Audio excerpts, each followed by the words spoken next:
మనకి జయజయం అనేది ప్రధానమంత్రి గారు చాలా గుండెల్లోకి ఎత్తుకొని భుజాల మీదకి ఎత్తుకున్న ఇది స్కీమ్ ఇది.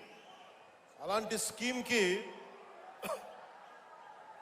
ఈ రోజున మాట్లాడితే గత పాలకులు మళ్ళీ రౌడిజం చేయడానికో గుండాగర్దీ చేయడానికో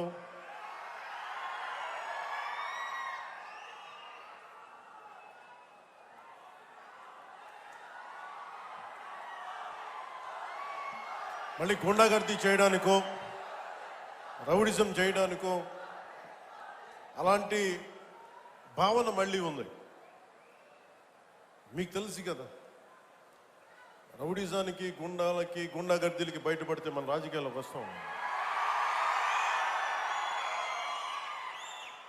కేసులు పెడతాం, వస్తే 29లో మేము అంతు చూస్తామంటే మీరు రావాలి కదా.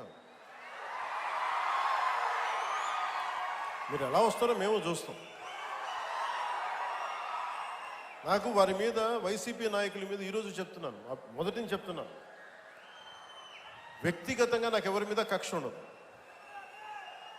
మనస్ఫూర్తిగా నా గుండెల మీద ఆత్మసాక్షిగా చెప్తా, నాకు ఎవరి మీద కోపం ఉండదు. కానీ మీరు సగటు మనిషిలో, ఈ దేశంలో ఉన్న సగటు మనిషికి, సగటు మధ్యతరగతి మనిషికి, సగటు రైతుకి, సగటు యువకుడికి, సగటు యువతకి మీరు కనుక భయభ్రాంతుల్ని క్రియేట్ చేస్తే దాన్ని ఎదుర్కొనే కదా ఇక్కడ దాకా వచ్చాం. మీకు 151 సీట్లు వచ్చినప్పుడు కదా, నేను 2 చోట్ల ఓడిపోయినప్పుడు కదా మేము ఎదుర్కొని బలంగా నిలబడింది. అంటే గుండెల్లో ఎంత దమ్ము ఉండాలి, రక్తంలో ఎంత వేడి ఉండాలి మీలాంటి వాళ్ళు తట్టుకోవాలంటే. నాకు తెలిసిన సినిమాల నుంచి వచ్చిన సినిమాలో డైలాగులు చెప్పను నేను. కుత్తుకలు కోసేస్తాం, మిడకాయలు కోసేస్తాం అంటే కోయడానికి మేమేమన్నా చొక్కా ఇప్పి చూపిస్తామా?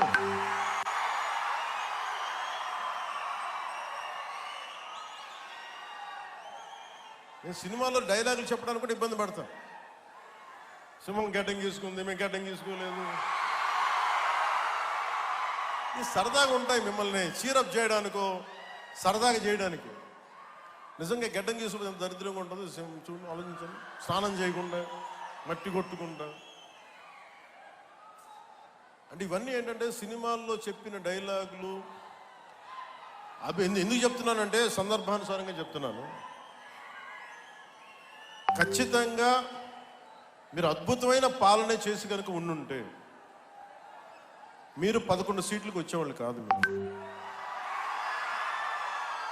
అంటే ఇది రెలవెంట్ కాబట్టి చెప్తున్నా. ఇది కక్ష తీర్చుకునే ప్రభుత్వం కాదు. ఇది తప్పులు చేస్తే శిక్షించే ప్రభుత్వం ఇది. అలాంటిది అంటే ఇది ఎందుకు చెప్తున్నానంటే మీకు వినండి మళ్ళీ అరవండి. మీ ఉత్సాహాన్ని కాదనలేదు, మీరు వినండి.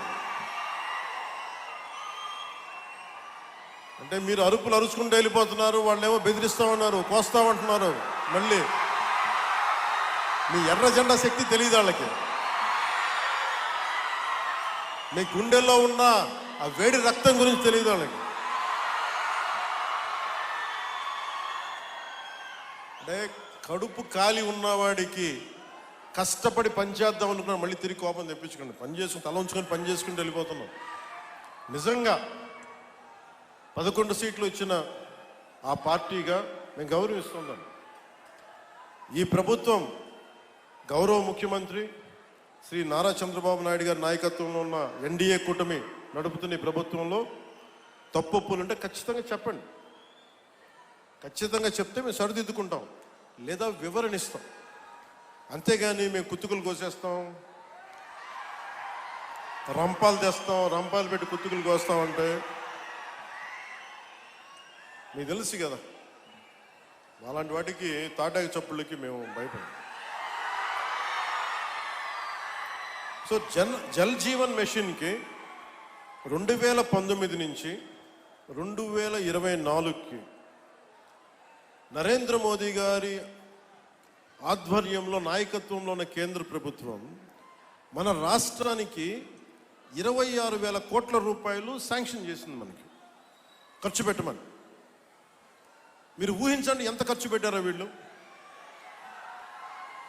26,000 కోట్లు మొత్తం ఇస్తామంటే దానికి మ్యాచింగ్ గ్రాంట్ ఇవ్వకపోవడం వల్ల 4,000 కోట్ల రూపాయలు ఖర్చు చేయగలిగింది.